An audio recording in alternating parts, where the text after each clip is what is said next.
భౌతిక శాస్త్రానికి సంబంధించినటువంటి ప్రాథమిక భావనలు వివరించే క్రమంలో మీకు ఈరోజు కొలతలు, ప్రమాణాలు మరియు మితులకు సంబంధించినటువంటి ప్రాథమిక భావనలు ఏ విధంగా ఉండబోతున్నాయి, అదేవిధంగా వీటికి సంబంధించినటువంటి ప్రశ్నల సరళి ఏ విధంగా ఉండబోతోంది, క్వశ్చన్ ఏరియా సంబంధించినటువంటి ప్రాథమిక రంగాలు, ప్రాధాన్య రంగాలు ఏ విధంగా ఉంటాయనేటటువంటి అంశాలను ఈరోజు కూలంకషంగా చర్చిద్దాం. ప్రధానంగా నిత్య జీవితంలో కానివ్వండి, భౌతిక శాస్త్ర పరిభాషలో కానివ్వండి, అదేవిధంగా మిగతా శాస్త్రాలకు సంబంధించి కానివ్వండి, కొలతలు అనేవి అత్యంత కీలకమైనటువంటి ఒక అంశంగా మనం ఇక్కడ పరిగణించవచ్చు. ఇక్కడ కొలత అనే దాన్ని కనుక మనం పరిశీలించినట్లయితే తెలియని పరిమాణాన్ని తెలిసిన ప్రామాణిక పరిమాణంతో పోల్చేటటువంటి క్రమంలో మనం ఇక్కడ కొలతల్ని పరిగణిస్తాము. ఫర్ ఎగ్జాంపుల్, షాపుకు వెళ్ళి ఏదైనా ఒక ఐటమ్ని కానివ్వండి, బియ్యం కానివ్వండి, చక్కెర కానివ్వండి, వీటిని తీసుకొని వచ్చే క్రమంలో కొలతల యొక్క ప్రాధాన్యత మనకి ఇక్కడ ఖచ్చితంగా గుర్తుంటుంది. అదేవిధంగా గృహిణులు వంట చేసేటటువంటి సమయంలో కూడా దేనిని ఎంత పరిమాణంలో తీసుకోవాలి అనేటటువంటి అంశాలలో ఈ కొలతల యొక్క ఆవశ్యకత ఎంత ఉంటుందనేది మనకి ఇక్కడ కీలకంగా ఉంటుందనేటటువంటి అంశాన్ని గుర్తుంచుకోవాలి. తర్వాత తెలియని పరిమాణాన్ని తెలిసిన ప్రామాణిక పరిమాణంతో పోల్చడానికి ఇక్కడ మనం కొలతలుగా అనుకుంటుంటే, ఇక్కడ ఏదైనా భౌతిక రాశి యొక్క ప్రమాణం అనేది లేదా పరిమాణం అనేది ఒక సంఖ్య మరియు దానికి సంబంధించి కొంత పరిమాణము, అంటే బియ్యం విషయానికి తీసుకున్నట్లయితే 4 గింజలు 5 గింజలు లాంటి వాటిని పరిగణించకుండా దానికి సంబంధించినటువంటి నిర్దిష్ట పరిమాణంగా కిలోగ్రాము లేదా గ్రాములలో తెలిపేటటువంటి అంశాన్ని ఇక్కడ మనం గుర్తుంచుకోవాలి.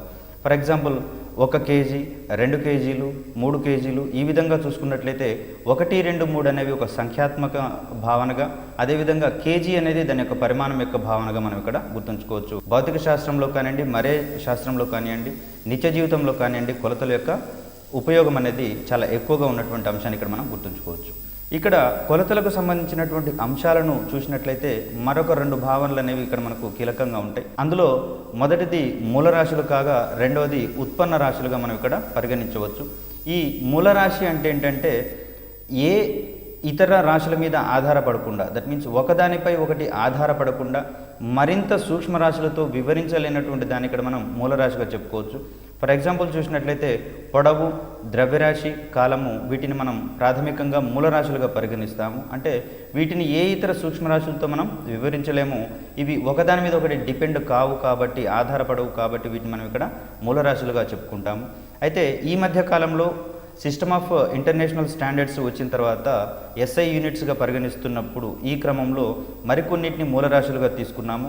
దాంట్లో విద్యుత్ ప్రవాహ తీవ్రత, ఉష్ణోగ్రత, కాంతి ఉద్దీపన తీవ్రత, ఈ మూడింటిని కూడా మూలరాశులుగా పరిగణిస్తున్నాము SI యూనిట్స్ మనం తీసుకున్న తర్వాత.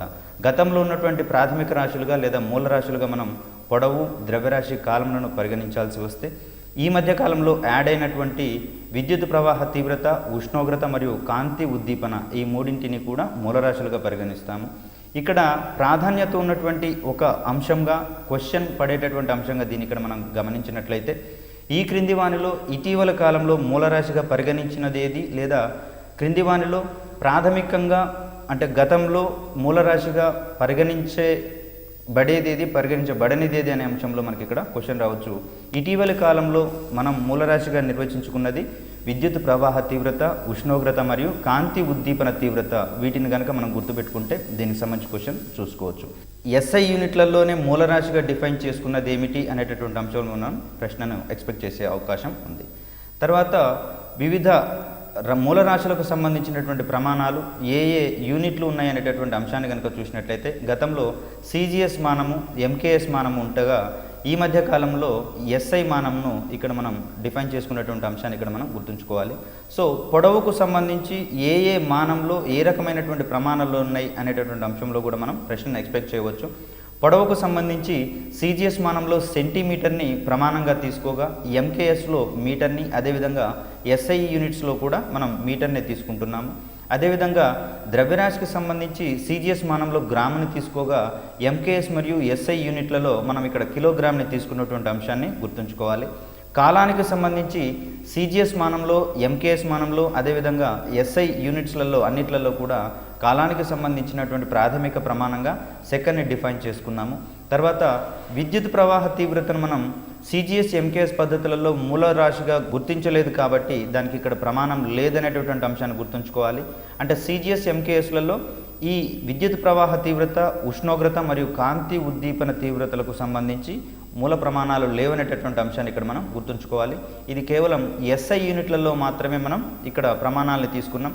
సో విద్యుత్ ప్రవాహ తీవ్రత, ఉష్ణోగ్రత, కాంతి ఉద్దీపన తీవ్రత వీటిని SI యూనిట్స్ని డిఫైన్ చేసుకునేటటువంటి క్రమంలో వీటిని కూడా మనం మూలరాశులుగా పరిగణించామని చెప్పేసి చెప్పుకున్నాం.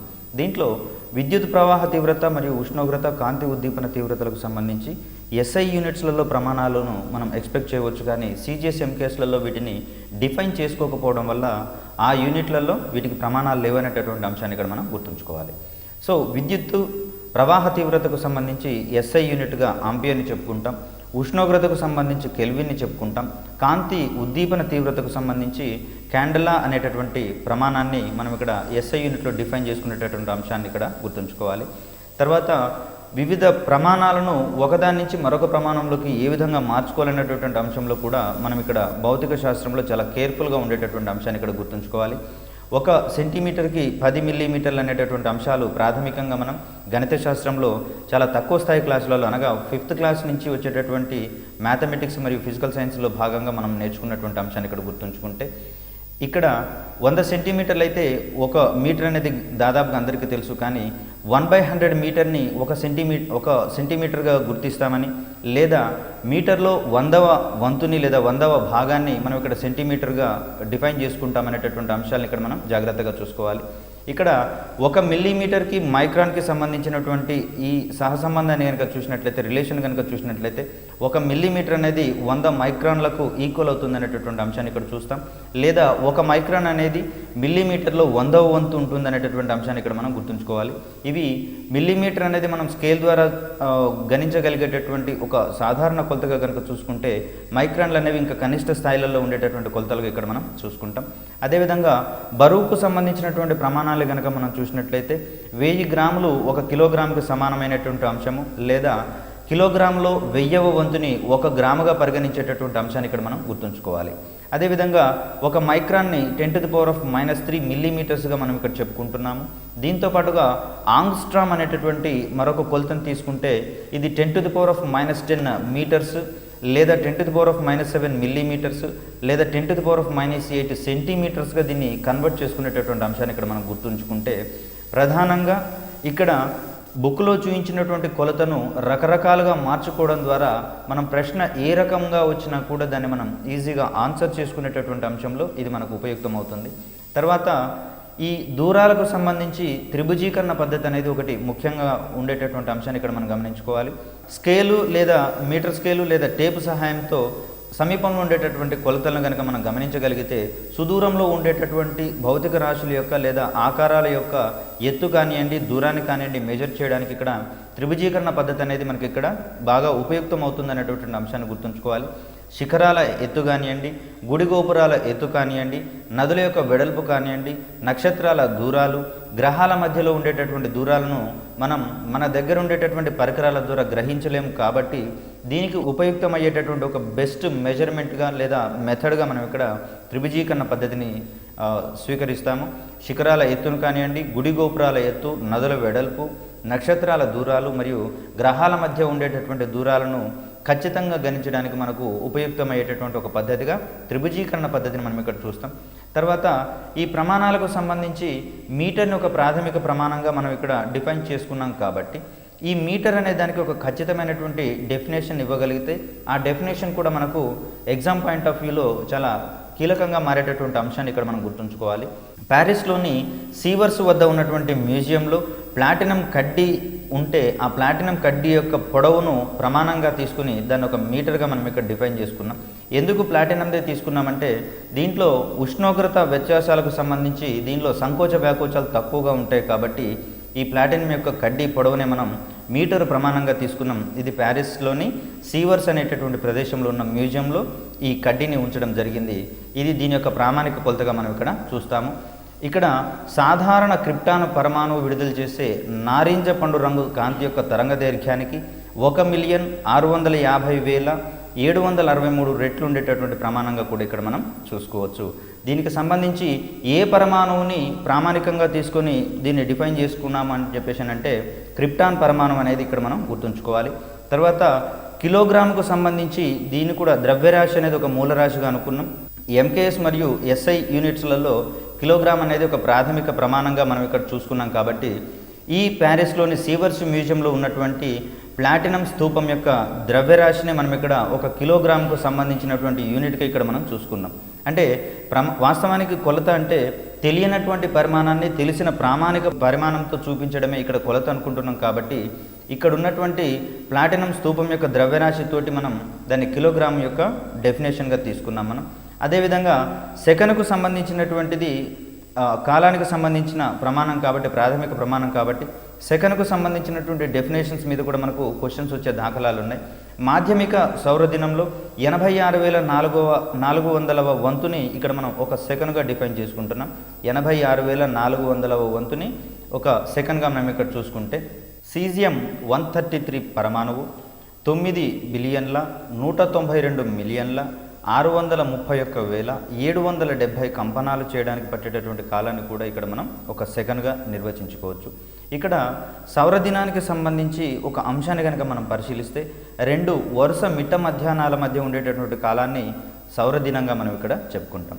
ఈ యొక్క డెఫినేషన్స్ యొక్క క్రమాన్ని కనుక మనం పరిశీలించినట్లయితే వీటిని క్రింది వానిలో సత్యమైనదేది లేదా అసత్యమైనదేది అనేటటువంటి అంశంలో ప్రశ్నగా వచ్చేటటువంటి దాఖలాలు ఉన్నాయి. కాబట్టి భౌతిక శాస్త్రానికి సంబంధించి చాలామంది మిత్రులు చేసేటటువంటి ఒక పొరపాటు ఏంటంటే సిలబస్ని ఎంతసేపు తక్కువ కాలంలో ఎక్కువ సమయం లేదా ఎక్కువసార్లు రిపీట్ చేసేటటువంటి అంశాన్ని మనం పట్టించుకుంటాం. కానీ ఎన్నిసార్లు ఎక్కువ చదివితే అంత ఎఫెక్టివ్గా చదివినట్టుగా మనం భావిస్తాం. కానీ క్వశ్చన్ పడేటటువంటి ఏరియాని ఒకటి ఎక్స్పెక్ట్ చేసుకుంటూ ఏ రకమైనటువంటి పాయింట్ ఏ రకమైన బిట్లకు సూటబుల్ అవుతుందో కనుక మనం గ్రహించగలిగితే, అంటే అనాలిటికల్ క్వశ్చన్గా ఏది వస్తుంది, డైరెక్ట్ క్వశ్చన్లుగా ఏ వస్తున్నాయి, ఏ పాయింట్ ఆఫ్ వ్యూ ఏ టైప్ ఆఫ్ క్వశ్చన్కి బెటర్ ఉంటుంది అనేటటువంటి అంశాలు కూడా మనం కూలంకషంగా చర్చించుకోగలిగితే ఇక్కడ ఫిజికల్ సైన్స్ ప్రిపరేషన్ అనేది ఫుల్ఫిల్ అవుతుంది. తప్పిస్తే కేవలం సిలబస్ని నెంబర్ ఆఫ్ టైమ్స్ రివిజన్ చేయడం ద్వారా మనకు ఇక్కడ వచ్చేటటువంటి ప్రయోజనం ఏమీ ఉండదు. కాబట్టి సిలబస్ని కంప్లీట్ చేయడంతో పాటుగా బిట్ యొక్క ఫార్మేషన్ కూడా మనం ఎక్స్పెక్ట్ చేసుకోగలిగితే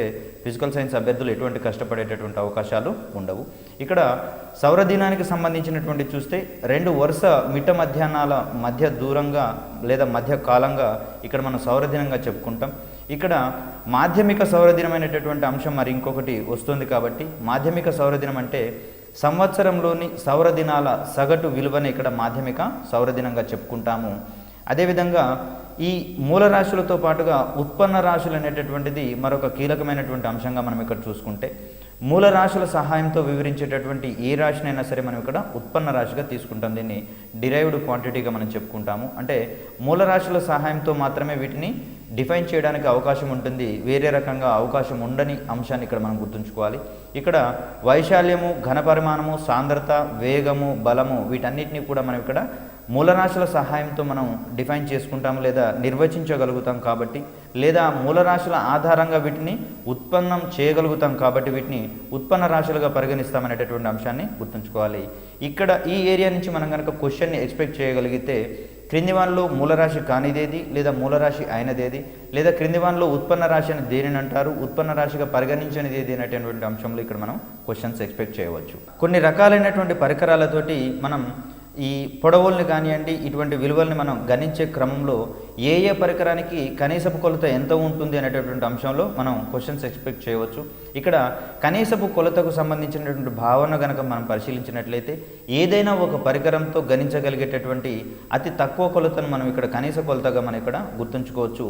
ఒక పరికరంతో ఖచ్చితంగా కొలగలిగినటువంటి అతి తక్కువ కొలతనే ఆ పరికరం యొక్క కనీసపు కొలతగా మనం ఇక్కడ చెప్తాము. ఆ పరికరం యొక్క సున్నితత్వము లేదా ఖచ్చితత్వం అనేది సునిశ్చితత్వం అనేది ఆ పరికరం యొక్క కనీసపు కొలత ద్వారా మనం ఇక్కడ డిఫైన్ చేసుకుంటామనేటటువంటి అంశాన్ని ఇక్కడ గుర్తుంచుకోవాలి. పరికరం యొక్క సున్నితత్వం దేని మీద ఆధారపడి ఉంటుంది అంటే ఇక్కడ ఆ పరికరం యొక్క కనీసపు కొలతని మనం సమాధానంగా గుర్తుంచుకోవాల్సి వస్తుంది. సో ఇక్కడ మనం దైనందిన జీవితంలో వాడేటటువంటి సాధారణ స్కేల్ మీటర్ స్కేల్ని కనుక మనం ఇక్కడ పరిశీలించినట్లయితే దీనికి సంబంధించినటువంటి కనీసపు కొలతగా 1 మిల్లీమీటర్ని చెప్తాము. అంటే 1 సెంటీమీటర్ని 10 భాగాలు చేస్తే అక్కడ లైన్స్ అనేది ఖచ్చితంగా కనిపిస్తుంటాయి కాబట్టి ఒక్కొక్క లైన్ అనేది 1 మిల్లీమీటర్ని సూచిస్తుంది. ఆ పరికరం సహాయంతో మనం కొలవగలిగినటువంటి అతి కనీసపు కొలతగా మిల్లీమీటర్ని ఇక్కడ మనం చెప్పుకుంటాము. అదేవిధంగా టేబుల్, గడియారము మరియు వాచీలకు సంబంధించి అతి కనీసపు కొలతగా మనం 1 సెకండ్ అనే దాన్ని ఇక్కడ డిఫైన్ చేసుకుంటే, ఇక్కడ పొడవులకు సంబంధించి మీటర్ స్కేలు, టేపులతో పాటుగా ఇంకా వాటికంటే తక్కువ కొలతలను గణించగలిగేటటువంటి వాటికి ఎక్కువ ప్రాధాన్యత ఉండేటటువంటి అంశాన్ని ఇక్కడ మనం చూసుకోవాలి. ఇక్కడ ఎలక్ట్రిసిటీ లేదా ఎలక్ట్రానిక్స్ డిపార్ట్మెంట్కి సంబంధించి వైర్ల యొక్క మందాన్ని కానివ్వండి, పొడవులను కానివ్వండి కొలిచే క్రమంలో కొన్ని పరికరాలు అనేవి మనకు చాలా ఎక్కువగా ఉపయోగపడేటటువంటి అంశాన్ని చూసుకుంటే వెర్నియర్ క్యాలిపర్స్ మరియు స్క్రూ గేజ్ అనేవి వాటికి బెస్ట్ ఎగ్జాంపుల్స్గా చెప్పవచ్చు. ఇక్కడ వెర్నియర్ స్కేల్ అనేది ఒక 2 స్కేల్లుగా ఇక్కడ డివైడ్ చేస్తున్నారు. వెర్నియర్ క్యాలిపర్స్లో ఉండేటటువంటి ప్రధాన స్కేలు మరియు వెర్నియర్ స్కేలుల యొక్క కాంబినేషన్ మనం ఇక్కడ వెర్నియర్ క్యాలిపర్స్గా తీసుకొని దీని ద్వారా మిల్లీమీటర్ కంటే తక్కువ మందము లేదా పొడవు ఉన్నటువంటి వస్తువుల యొక్క పొడవును కూడా మనం ఇక్కడ గణించవచ్చు అనేటువంటి అంశాన్ని ఇక్కడ మనం గుర్తుంచుకోవాలి. ఈ క్రమంలో మనకు ఉపయోగపడే వెర్నియర్ క్యాలిపర్స్ మరియు స్క్రూ గేజ్గా మనం ఇక్కడ చూసుకుంటాము. ఈ వెర్నియర్ క్యాలిపర్స్ యొక్క కనీసపు కొలతగా 0.1 మిల్లీమీటర్స్ని మనం ఇక్కడ చూసుకుంటాం. ఇక్కడ సాధారణ స్కేల్తో 1 మిల్లీమీటర్ని చూసుకుంటే మిల్లీమీటర్ కంటే తక్కువ కొలతలను కూడా మనం గణించేటటువంటి క్రమంలో వెర్నియర్ క్యాలిపర్స్ ఉపయోగపడుతుందనేటువంటి అంశాన్ని ఇక్కడ మనం గుర్తుంచుకోవాలి. వెర్నియర్ క్యాలిపర్స్లో ప్రధానంగా 2 స్కేల్స్ ఉంటాయి. ప్రధాన స్కేల్ ఒకటి, వెర్నియర్ స్కేల్ ఒకటి. ఒక ప్రధాన స్కేల్ విభాగాన్ని మనం ఇక్కడ 1 మిల్లీమీటర్గా చెప్పుకుంటాం. అదేవిధంగా ఒక వెర్నియర్ స్కేల్ యొక్క విభాగాన్ని దీన్ని 1 విఎస్డిగా చెప్పుకుంటాం. విఎస్డి అంటే వెర్నియర్ స్కేల్ డివిజన్ అని చెప్పేసి అంటాము. ఇది 9/10 మిల్లీమీటర్స్కి సమానమయ్యేటటువంటి అంశాన్ని ఇక్కడ మనం చూడొచ్చు. ఇక్కడ మనకు ఒకవేళ క్వశ్చన్ పడితే డైరెక్ట్ క్వశ్చన్గా గతంలో అడిగినటువంటి దాఖలాలు కూడా ఉన్నాయి. ఒక విఎస్డి విలువ, వెర్నియర్ స్కేల్ విభాగం యొక్క విలువ ఎంత అనేటటువంటి అంశాలు మనం ఇక్కడ క్వశ్చన్ ఎక్స్పెక్ట్ చేయవచ్చు. ఈ క్రమంలో చూసినట్లయితే ఒక వెర్నియర్ క్యాలిపర్స్ యొక్క కనీసపు కొలతకు సూత్రంగా మనం ఒక ప్రధాన స్కేల్ విభాగము మైనస్ ఒక వెర్నియర్ స్కేల్ విభాగాన్ని మనం ఇక్కడ చెప్పుకుంటే ఈ కనీసపు కొలత యొక్క విలువ మనకి ఇక్కడ 1/10 మిల్లీమీటర్లు. దీనిని మనం 0.1 మిల్లీమీటర్స్గా చూసుకునేటటువంటి అంశాన్ని ఇక్కడ మనం గుర్తుంచుకోవాలి. ఈ క్రమంలో వెర్నియర్ క్యాలిపర్స్ ద్వారా ఒక వస్తువు యొక్క ఖచ్చితమైనటువంటి పొడవును గణించే క్రమంలో ఆ సూత్రం ఏమిటనేటటువంటి అంశంలో కూడా మనకు ప్రశ్న వచ్చేటటువంటి దాఖలాలు ఉంటాయి. దీన్ని ఒక ప్రధాన scale reading plus vernier scale reading into కనీసపు కొలతగా ఇక్కడ మనం చెప్పుకుంటాము. అంటే వెర్నియర్ క్యాలిపర్స్ సహాయంతో ఏదైనా వస్తువు యొక్క పొడవుని ఖచ్చితంగా కొలవాలంటే దానికి సంబంధించినటువంటి సూత్రంగా ఇక్కడ మనం చెప్తాం. ప్రధాన scale reading plus vernier scale reading into కనీసపు కొలత. ఈ సూత్రం సహాయంతో మిల్లీమీటర్ కంటే తక్కువ పొడవు ఉన్నటువంటి వస్తువుల యొక్క మందాన్ని కానివ్వండి లేదా పొడవులను కానివ్వండి ఎక్యురేట్గా కొలిచేటటువంటి క్రమాన్ని ఇక్కడ మనం గుర్తుంచుకోవాలి. ఇక్కడ వెర్నియర్ క్యాలిపర్స్ అనేది ఒక స్తూపాకారపు కడ్డీ పొడవు, స్తూపాకార గొట్టం లోపలి వ్యాసం మొదలగు వాటిని కనుగొనడానికి ఈ పరికరం అనేది అత్యంత ఖచ్చితంగా ఉపయోగపడుతుంది మరియు దాని యొక్క సున్నితత్వం దృష్ట్యా ఆ కొలతల్ని ఖచ్చితంగా గణిస్తుంది అనేటటువంటి అంశాన్ని ఇక్కడ మనం గుర్తుంచుకోవాలి. దీని తర్వాత స్క్రూ గేజ్కి సంబంధించినటువంటి అంశాలను కనుక మనం పరిశీలించినట్లయితే గాజు పలక యొక్క మందము, అదేవిధంగా కాగితం యొక్క మందము, తీగ యొక్క మందము, గోళానికి సంబంధించినటువంటి వ్యాసము, వీటన్నిటిని కనుక్కోవడానికి ఈ పరికరం అనేది చాలా అత్యద్భుతంగా పనిచేస్తుంది అనేటటువంటి అంశాన్ని ఇక్కడ మనం గుర్తుంచుకోవాలి. స్క్రూ గేజ్ అనేది గాజు పలక మందము, కాగితం మందము, ఎలక్ట్రిక్ తీగ యొక్క మందము, గోళానికి సంబంధించినటువంటి అతి తక్కువ సైజు ఉన్నటువంటి గోళాల యొక్క వ్యాసాన్ని కూడా మనం ఇక్కడ ఖచ్చితంగా స్క్రూ గేజ్ సహాయంతో మనం ఇక్కడ కొలవచ్చు. ఇక్కడ స్క్రూ గేజ్లో ఉండేటటువంటి ఈ స్కేళ్ల మధ్యలో కూడా మనం దాన్ని గుర్తుంచుకోవాల్సినటువంటి అవసరం ఉంది. ఇక్కడ స్క్రూ గేజ్లో 2 రకాల స్కేళ్ళు ఉండేటటువంటి అంశాన్ని గుర్తుంచుకోవాలి. పిచ్ స్కేల్ మరియు తల స్కేల్ అనేటటువంటి 2 స్కేల్స్ ఇక్కడ స్క్రూ గేజ్లో ఉండేటటువంటి అంశాన్ని గుర్తుంచుకోవాలి. అదేవిధంగా స్క్రూ గేజ్ పనిచేయడంలో ఇమిడి ఉండేటటువంటి సూత్రం మీద కూడా మనకు గతంలో ప్రశ్నలు వచ్చినటువంటి దాఖలాలు ఉన్నాయి కాబట్టి స్క్రూ గేజ్ పనిచేసే సూత్రంగా మనం మర సూత్రాన్ని గుర్తుంచుకుంటాం. ఇక్కడ మర సూత్రానికి సంబంధించినటువంటి కొన్ని ప్రాథమిక భావనలు కనుక మనం గమనించినట్లయితే మరశీల ఒక భ్రమణం చేసినప్పుడు, ఒక కంప్లీట్ రొటేషన్ చేసినప్పుడు అది ఎంత దూరం కదులుతుందో దానికి సంబంధించినటువంటి భావనల ద్వారా ఈ మర సూత్రాన్ని మనం ఇక్కడ డిఫైన్ చేసుకుంటాము. మరశీల ఒక పూర్తి భ్రమణం చేసినప్పుడు ఆ మర కదిలేటటువంటి దూరాన్ని మనం మరశీల యొక్క పిచ్గా డిఫైన్ చేసుకుంటాం. ఇక్కడ ఈ పిచ్ తర్వాత వచ్చేటటువంటి మరొక అంశంగా మనం మర భ్రమణాంతరం గురించి చెప్పుకుంటాము. మర భ్రమణాంతరం అంటే మరశీల ప్రయాణించిన దూరము బై మర చేసినటువంటి భ్రమణాల యొక్క సంఖ్య, అంటే మరశీల ప్రయాణించిన దూరాన్ని మర భ్రమణాల సంఖ్యతో గనక మనం డివైడ్ చేసినట్లయితే, భాగాహారం చేసినట్లయితే మర భ్రమణాంతరం వస్తుంది అనేటటువంటి అంశాన్ని ఇక్కడ మనం గుర్తుంచుకోవాలి. తర్వాత స్క్రూ గేజ్కి సంబంధించినటువంటి కనీసపు కొలతకు సంబంధించి కూడా మనకు ప్రశ్నలు వచ్చేటటువంటి దాఖలాలు ఉన్నాయి. కాబట్టి స్క్రూ గేజ్ కనీసపు కొలతకు సూత్రంగా మనం ఇక్కడ మర భ్రమణాంతరము బై తల స్కేలు మీద విభాగాల సంఖ్యగా ఇక్కడ మనం దాని యొక్క సూత్రాన్ని గుర్తుంచుకోవాలి. మర భ్రమణాంతరము బై తల స్కేలు మీద ఉండేటటువంటి విభాగాల సంఖ్య. దీన్ని మనం లెటర్స్ రూపంలో కనుక చూసినట్లయితే మర భ్రమణాంతరాన్ని పి తోటి, అదేవిధంగా తల స్కేలు మీద ఉండేటటువంటి విభాగాలను క్యాపిటల్ ఎన్తో కనుక సూచిస్తే ఈ స్క్రూ గేజ్ కనీసపు కొలతకు సూత్రంగా మనం P/Nని సూచిస్తాము. అదేవిధంగా స్క్రూ గేజ్కి సంబంధించినటువంటి కనీసపు కొలతగా ఇక్కడ మనం 0.01 మిల్లీమీటర్స్ని ఇక్కడ మనం గుర్తుంచుకోవాలి. దీన్నే మనం 0.001 సెంటీమీటర్స్గా మనం డిఫైన్ చేసుకుంటాం. అంటే ఒక ప్రమాణాన్ని డైరెక్ట్ అదే ప్రమాణంలో అడగకుండా సెంటీమీటర్స్లలో అడిగేటటువంటి క్రమంలో ఇక్కడ 0.001 సెంటీమీటర్స్ అనేదేమో స్క్రూ గేజ్ యొక్క కనీసపు కొలతగా మనం చెప్పుకుంటే, 0.01 మిల్లీమీటర్స్ని మనం స్క్రూ గేజ్ యొక్క కనీసపు కొలతగా మనం ఇక్కడ చెప్పుకోవచ్చు. ఇక్కడ వస్తువుల యొక్క వ్యాసాన్ని కానీ మందాన్ని కానీ స్క్రూ గేజ్ సహాయంతో గణించే క్రమంలో దాని యొక్క ఫార్ములా కూడా ఇక్కడ మనకు క్వశ్చనర్లో ఉండేటటువంటి అవకాశం ఉంది. కాబట్టి ఇక్కడ వస్తువు యొక్క వ్యాసము లేదా మందము విలువని స్క్రూ గేజ్ ద్వారా గణించే క్రమంలో ఆ సూత్రాన్ని ఈ విధంగా గుర్తుంచుకోవచ్చు. పిచ్ స్కేల్ రీడింగ్ ప్లస్ తల స్కేల్ రీడింగ్ ఇంటూ కనీసపు కొలత. అంటే కనీసపు కొలతకు ఆల్రెడీ మనం డిఫైన్ చేసుకున్నాము. ఏదైనా పరికరం ద్వారా గణించగలిగేటటువంటి అతి తక్కువ కొలతనే మనం ఇక్కడ కనీసపు కొలతగా మనం భావిస్తుంటే, పిచ్ స్కేల్ రీడింగ్ ప్లస్ తల స్కేల్ రీడింగ్ ఇంటూ ఆ పరికరం ద్వారా గణించేటటువంటి కనీసపు కొలతని గుణకారం చేస్తే వచ్చేటటువంటి విలువనే ఆ వస్తువుల యొక్క వ్యాసము లేదా మందంగా చెప్పుకుంటాం. ఇది 1 మిల్లీమీటర్ కంటే తక్కువ మందం ఉన్నటువంటి లేదా వ్యాసం ఉన్నటువంటి వస్తువుల యొక్క కొలతను గణించడానికి ఇక్కడ స్క్రూ గేజ్ మరియు వెర్నియర్ క్యాలిపర్స్ అనేవి అత్యధికంగా వినియోగించబడుతున్నాయి అనే అంశాన్ని ఇక్కడ మనం గుర్తుంచుకోవాలి. తర్వాత ఈ పరికరాలకు సంబంధించి మరికొన్ని అంశాలలో శూన్యాంశ దోషాలను మనం ఇక్కడ గమనించుకోవాలి. ఇక్కడ శూన్యాంశ దోషాల ప్రస్తావన ఎందుకు వస్తుంది అంటే, సపోజ్ ఆ దోషం ఉన్నట్లయితే దోష నివారణ పరంగా కూడా మనం ఇక్కడ ప్రికాషన్ తీసుకోవాల్సి వస్తుంది. ఇక్కడ ప్రశ్నలు అడిగే సరళిలో ఈ అంశాలను కూడా స్పృశిస్తున్నారు. కాబట్టి ఈ అంశాలకు సంబంధించిన ప్రాథమిక భావనలు కూడా మనం ఇక్కడ చూసుకుందాం. పిచ్ స్కేల్లోని సూచిరేఖ తల స్కేల్లోని శూన్య విభాగంతో సరిపోలితే అక్కడ శూన్యాంశ దోషం ఏమీ లేదని చెప్పేసినటువంటి అంశాన్ని ఇక్కడ మనం గుర్తుంచుకోవాలి. అంటే ఇక్కడ ఆ ఇండికేటర్ అనేది శూన్య విలువతోటి అక్కడ ఏకీభవించేటటువంటి క్రమంలో దోషం ఏమీ లేదనేటటువంటి అంశాన్ని ఇక్కడ మనం గుర్తుంచుకుంటే, ఇక్కడ పిచ్ స్కేల్లోని సూచిరేఖ కంటే తల స్కేలులోని శూన్య విభాగము ఎగువన ఉంటే దాన్ని రుణ శూన్యాంశ దోషంగా మనం ఇక్కడ గుర్తుంచుకోవాలి. పిచ్ స్కేల్లోని సూచిరేఖ కంటే తల స్కేల్లోని శూన్య విభాగము ఎగువన ఉంటే దాన్ని రుణ శూన్యాంశ దోషంగా చెప్పుకుంటాం. ఒకవేళ ఆ శూన్య విభాగానికి ఈ సూచిరేఖ అనేది పిచ్ స్కేల్లోని సూచిరేఖ అనేది దిగువన ఉంటే దాన్ని మనం ఇక్కడ ధన శూన్యాంశ దోషంగా మనం గుర్తుంచుకోవాలి. ఇక్కడ రుణ శూన్యాంశ దోషం వచ్చినప్పుడు దాన్ని సవరించడానికి ధనాత్మక విలువలకు అడ్జస్ట్ చేసేటటువంటి అంశాన్ని ఇక్కడ గుర్తుంచుకోవాలి. అదేవిధంగా ధన శూన్యాంశ దోషాన్ని సవరించడానికి గాను రుణాత్మక విలువని యాడ్ చేసేటటువంటి అంశాన్ని ఇక్కడ మనం గుర్తుంచుకోవాలి. ఇక్కడ శూన్యాంశ దోషం అంటే ఏమిటి, అదేవిధంగా దాన్ని సవరించే క్రమంలో ఏ విధమైనటువంటి మెకానిజం ఇక్కడ పాటిస్తామనేటటువంటి అంశాల్లో కూడా మనకి ఇక్కడ ప్రశ్న వచ్చే దాఖలాలు ఉన్నాయి. తర్వాత వైశాల్యానికి సంబంధించి ఏ ఏ ప్రమాణాలు ఉన్నాయి, దాని యొక్క వేర్వేరు యూనిట్లను ఏ విధంగా కన్వర్ట్ చేసుకోవాలనేటటువంటి అంశంలో కూడా మనకి ఇక్కడ ప్రశ్నలు ఎక్స్పెక్ట్ చేయవచ్చు. దీనికి సెంటీమీటర్ స్క్వేర్ లేదా చదరపు సెంటీమీటర్లని, మీటర్ స్క్వేర్ లేదా చదరపు మీటర్లు అనేవి వైశాల్యానికి సంబంధించినటువంటి ప్రమాణాలుగా మనం ఇక్కడ చెప్పుకుంటాం.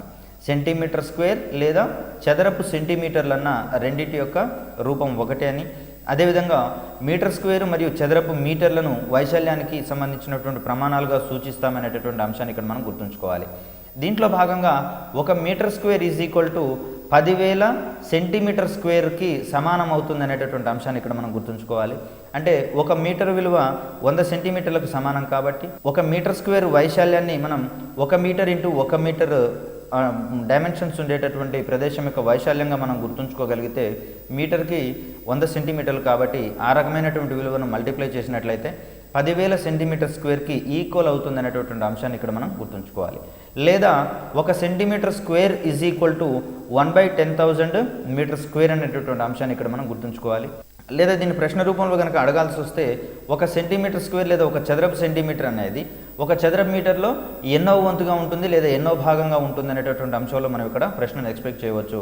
యాక్చువల్గా ఎగ్జామినర్ అనేవాడి యొక్క దృక్పథం ఏ విధంగా ఉంటుందంటే మనం సబ్జెక్టుని ఎన్ని కోణాలలో చదువుకోగలుగుతున్నాం, ఎన్ని కోణాలలో పరిశీలించగలుగుతున్నాం అనేటటువంటి అంశంలో ఎగ్జామినర్ యొక్క దృక్పథం ఉంటుంది. కాబట్టి ఆ పాయింట్ని సాధ్యమైనన్ని డిఫరెంట్ డైమెన్షన్స్లలో కనుక మనం మార్చుకోగలిగితే ఎగ్జామినేషన్ సెంటర్కి వెళ్ళడానికి ముందే ప్రశ్నలకు సంబంధించినటువంటి నాడిని మనం పట్టుకోవచ్చు. ఇదే క్రమంలో ఉన్నటువంటి బిట్లుగా ఈ కన్వర్షన్ టేబుల్స్ని మనం ఇక్కడ గుర్తుంచుకోవాలి. 1 చదరపు సెంటీమీటర్ అనేది 1 చదరపు మీటర్లో 1/10,000వ వంతు ఉంటుందనేటటువంటి అంశాన్ని, లేదా 1 చదరపు మీటర్లో 10,000వ భాగంగా ఉంటుందనేటటువంటి అంశాన్ని ఇక్కడ మనం గుర్తుంచుకోవాలి. తర్వాత క్రమాకార వస్తువులకు సంబంధించినటువంటి వైశాల్యాన్ని గణించడానికి ప్రాథమికంగా సూత్రాలు ఉన్నా కూడా క్రమాకార వస్తువులకు సంబంధించినటువంటి ఫార్ములాస్ మనకు అందుబాటులో లేవనేటటువంటి అంశాన్ని ఇక్కడ మనం గమనించుకుంటే వాటి యొక్క వైశాల్యాన్ని కూడా గణించడానికి మనకు గ్రాఫ్ పేపర్ అనేది ఖచ్చితంగా యూజ్ అవుతుంది అనేటటువంటి అంశాన్ని ఇక్కడ మనం గుర్తుంచుకోవాలి. అక్రమాకార వస్తువుల యొక్క వైశాల్యాలను మనం గ్రాఫ్ కాగితం సహాయంతో కనుగొనవచ్చు. ఇక్కడ వైశాల్యంతో పాటుగా ఘన పరిమాణానికి సంబంధించినటువంటి వివిధ ప్రమాణాలు కూడా మనకు చాలా ఇంపార్టెంట్ క్వశ్చనింగ్ పాయింట్ ఆఫ్ వ్యూలో. దీంట్లో భాగంగా ఘన పరిమాణానికి సంబంధించినటువంటి ప్రమాణాలు కనుక మనం చూసినట్లయితే సెంటీమీటర్ క్యూబ్ లేదా క్యూబిక్ సెంటీమీటర్స్ లేదా ఘనపు సెంటీమీటర్లు అనే దాన్ని మనం ఇక్కడ ఘనపరిమాణానికి సంబంధించిన ప్రమాణంగా చెప్పుకుంటాం. అదేవిధంగా మీటర్ క్యూబ్ లేదా ఘనపు మీటర్లు అనేదాన్ని మనం ఇక్కడ ఘనపరిమాణానికి సంబంధించినటువంటి ప్రమాణంగా చెప్పుకుంటాం. ఇక్కడ 1 మీటర్ క్యూబ్ విలువ లేదా 1 ఘనపు మీటర్ యొక్క విలువ 10⁻6 యొక్క ఘనపు సెంటీమీటర్లుగా మనం ఇక్కడ చెప్పుకుంటాం. 10⁻6 సెంటీమీటర్ క్యూబ్ లేదా 10⁻6 ఘనపు సెంటీమీటర్లుగా మనం ఇక్కడ గుర్తుంచుకోవాలి. లేదా దీన్ని సెంటీమీటర్ క్యూబ్కి మరియు మీటర్ క్యూబ్కి గనక ఆ రిలేషన్ కనుక చూసినట్లయితే 1 centimetre cube is equal to 10⁻6 metres క్యూబ్గా మనం ఇక్కడ చూసుకోవచ్చు. దీన్ని మనం 1/10⁻6 మీటర్ క్యూబ్గా మనం ఇక్కడ చూసుకోవచ్చు. సో ఇక్కడ వైశాల్యాలకు సంబంధించి ఏ విధంగా డైమెన్షన్స్ చేంజ్ చేయగలుగుతామో ఘనపరిమాణానికి సంబంధించినటువంటి డైమెన్షన్స్ని కూడా చేంజ్ చేసుకోవచ్చు. కాబట్టి డిఫరెంట్ డైమెన్షన్స్లో మనం ఈ వాల్యూస్ని కంపేర్ చేసుకుంటూ మన బ్రెయిన్లో ఉంచుకునేటటువంటి అంశాన్ని ఇక్కడ మనం పరిశీలించాలి. తర్వాత ఈ ఘన పదార్థాలకు సంబంధించినటువంటి ఘనపరిమాణాన్ని మనం ఇక్కడ సెంటీమీటర్ క్యూబ్స్ మీటర్ క్యూబ్స్లలో కనుక తీసుకుంటే ద్రవాలకు సంబంధించినటువంటి ఘనపరిమాణాన్ని మనం లీటర్లు మిల్లీ లీటర్లకు సంబంధించినటువంటి ప్రమాణాలతో సూచిస్తాము. ఈ క్రమంలో లీటర్లకు మరియు మిల్లీమీటర్లు సెంటీమీటర్లకు సంబంధించినటువంటి కంపారిజన్స్ కూడా మనకు ఒకటి క్రూషియల్గా ఉన్నటువంటి అంశాన్ని కనుక గమనిస్తే ఇది మనకు గణిత శాస్త్రంతో పాటుగా ఫిజికల్ సైన్స్లో కూడా మనం ఇక్కడి నుంచి క్వశ్చన్స్ ఎక్స్పెక్ట్ చేయవచ్చు. 1 లీటర్ విలువ అనేది 1000 సెంటీమీటర్స్ క్యూబ్కి సమానమయ్యేటటువంటి విషయాన్ని ఇక్కడ మనం గుర్తుంచుకోవాలి. ఇదే విధంగా 1 మిల్లీ లీటర్ విలువను కనుక మనం గమనించినట్లయితే ఇది లీటర్లో 1000వ వంతు ఉంటుంది, లేకపోతే 1/1000వ భాగంగా మనం ఇక్కడ పరిగణిస్తే ఇక్కడ 1 మిల్లీ లీటర్ విలువ 1/1000 లీటర్లు. అదేవిధంగా లీటర్ యొక్క విలువ మనకు 1000 సెంటీమీటర్ క్యూబ్గా మనం ఇక్కడ పరిగణించగలిగితే ఇక్కడ మిల్లీ లీటర్కు అదేవిధంగా సెంటీమీటర్ క్యూబ్కు సంబంధించినటువంటి కంపారిజన్ వస్తుంది. దీని ప్రకారం 1 మిల్లీ లీటర్ విలువ 1 క్యూబిక్ సెంటీమీటర్ లేదా సెంటీమీటర్ క్యూబ్గా ఉంటుందనేటటువంటి అంశంలో మనం ప్రశ్నని ఎక్స్పెక్ట్ చేయవచ్చు. అంటే మిల్లీ లీటర్కు సంబంధించి పొడవుకు సంబంధించినటువంటి భావనలు కనుక మనం పరిశీలిస్తే 1 క్యూబిక్ సెంటీమీటర్ విలువ అనేది 1 మిల్లీ లీటర్కు సమానం అవుతుంది అనేటటువంటి అంశాన్ని ఇక్కడ మనం గుర్తుంచుకోవాలి. తర్వాత ప్రయోగశాలకు సంబంధించినటువంటి అంశాలు కనుక పరిశీలించినట్లయితే కొన్ని రకాలైనటువంటి లిక్విడ్ కెమికల్స్ని లిక్విడ్ ఫామ్లో ఉండేటటువంటి కెమికల్స్ని మనం కావాల్సినటువంటి ఘన పరిమాణాలలో తీసుకోవాల్సిన అవసరం ఉంటుంది. నిత్య జీవితంలో కొలపాత్రలు ఈ రకమైనటువంటి పనులకు ఉపయోగపడుతుంటే ప్రయోగశాలకు సంబంధించి కొన్ని ప్రత్యేకమైనటువంటి పరికరాలను మనం ఇక్కడ గుర్తుంచుకోవాలి. కొలజాడి, కొల ఫ్లాస్క్, పిప్పెట్టు మరియు బ్యూరెట్ అనేటటువంటివి ప్రయోగశాలలో ద్రవాల యొక్క ఘనపరిమాణాన్ని కొలవడానికి ఉపయోగపడేటటువంటి సాధనాలుగా మనం ఇక్కడ గుర్తుంచుకుంటాం. అయితే ఒక చిన్న వేరియేషన్ వీటి మధ్య ఉంది కాబట్టి ఈ వేరియేషన్ దగ్గరే మనకు ఇక్కడ క్వశ్చన్ వచ్చే అవకాశం ఉంది. కాబట్టి ఆ వేరియేషన్ జాగ్రత్తగా గమనించినట్లయితే ఇక్కడ కొలజాడి, కొల ఫ్లాస్క్ మరియు పిప్పెట్లలో ఒక నిర్ణీత ఘనపరిమాణం అనేది అక్కడ మెన్షన్ చేయడానికి గమనించవచ్చు మనం ఇక్కడ. అంటే 20 ml అని కనుక రాసి ఉంటే వాటి ద్వారా 20 mlకి సంబంధించినటువంటి ద్రవాలను మాత్రమే మనం తీసుకోవాల్సి వస్తుంది.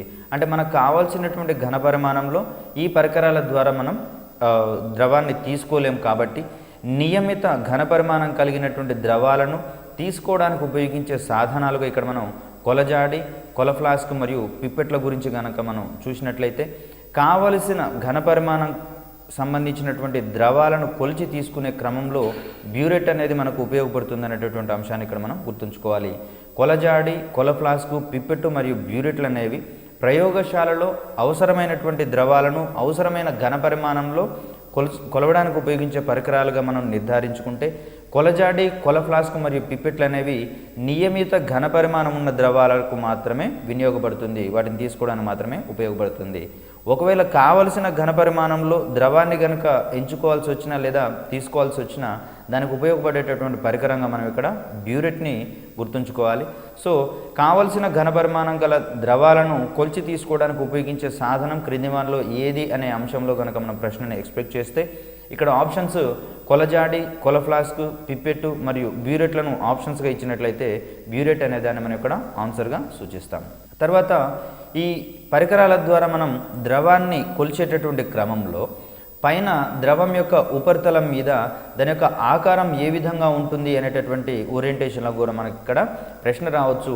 అక్కడ ఒక అర్ధచంద్రాకారంలో వంపు తిరిగినటువంటి భాగంగా ద్రవం కనపడుతుంది. ఈ ఆకారాన్ని ఏమంటారు అనేటటువంటి ఓరియంటేషన్లో కూడా మనం ఇక్కడ ప్రశ్నను ఎక్స్పెక్ట్ చేయవచ్చు. దీనికి సమాధానంగా మనం మినిస్కస్ అనేటటువంటి టెర్మినాలజీని సూచిస్తున్నాం. మినిస్కస్ అంటే పిప్పెట్లో కానివ్వండి, బ్యూరెట్లో కానివ్వండి ద్రవం యొక్క పైభాగము లేదా ఉపరితలం అనేది వంపు తిరిగి అర్ధచంద్రాకారంలో ఉంటుంది.